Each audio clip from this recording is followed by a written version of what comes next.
Hi everyone, and welcome to this week's Arrange Your Own. This is Hannah, and we're about to celebrate the last real weekend of summer. So we're making you guys some great Labor Day arrangements. To start off, we're going to start with something that's great for like a picnic area, and it celebrates the green that you still have even though a lot of the flowers are gone. So we're going to use Green Tricks Dianthus. And they're really fun and kind of bushy. We're just going to make a whole arrangement out of the Green Tricks.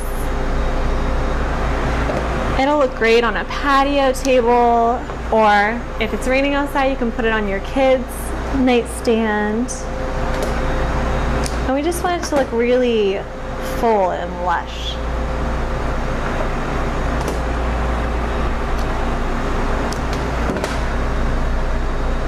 And try to make sure your stems cross so everything stays together. Otherwise, when you pick up your arrangement, each of the dianthus are just going to fall apart. And then you'll end up with a mess. And then one more in the center to make it look like a tuft of grass.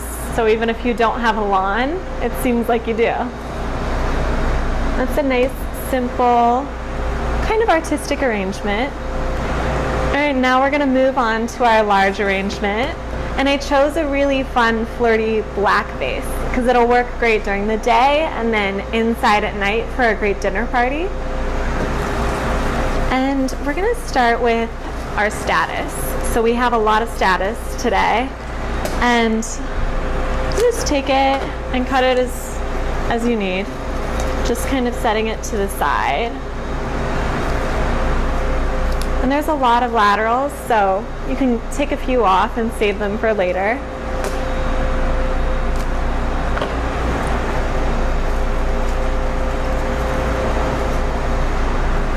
We're just going to make a backdrop. This is going to be kind of a modern arrangement.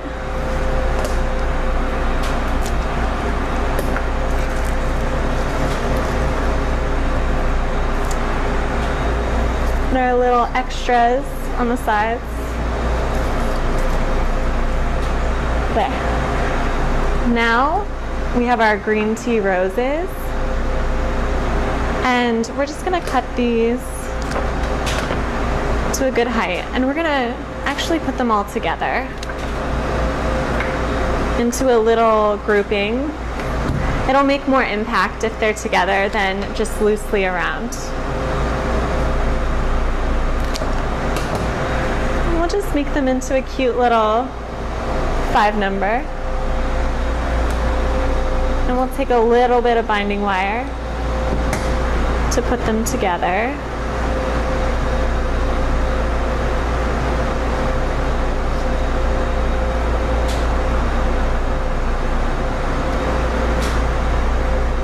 Doesn't take too much. And then we'll make sure all the stems are the same length and place them in front of our statice. And then once you get them there, you can see they kind of aren't facing your audience. So pull the ones in front down so they look a little bit more showy for everyone. And the ones in back can go up more. And then we have left a whole bunch of lily grass and some aspidistra. So we'll start with lily grass. We're gonna make a cascading effect. So you don't really have to tie these because you want it to be really loose and fun. So I'm gonna go on the opposite side that I put these roses and put a group of the lily grass just falling down. And it's gonna cascade a little bit off the side. And then to contrast it, we'll take some more of our lily grass. So with lily grass, it has really distinct sides. See right now, all these are leaning to different directions.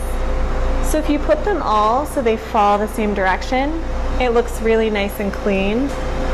So we're gonna take the rest of our lily grass, all facing outward, and put it in the back as a fun little accent.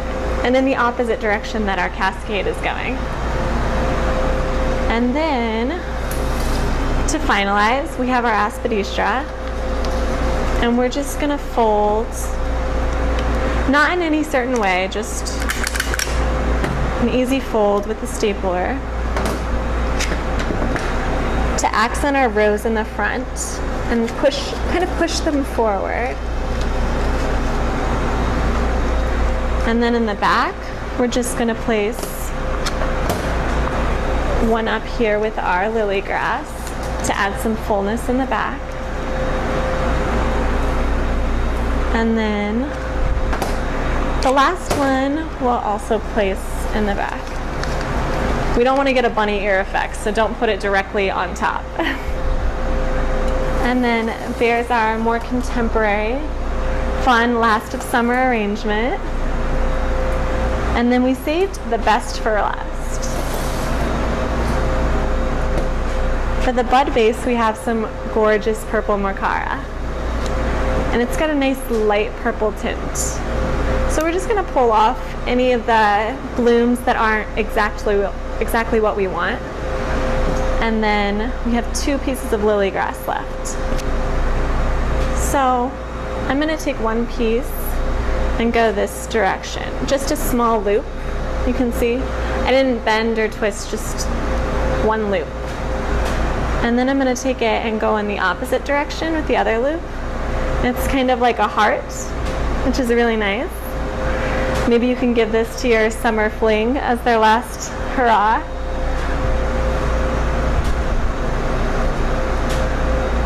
And then we'll tie it together with some binding wires so we keep that heart in place.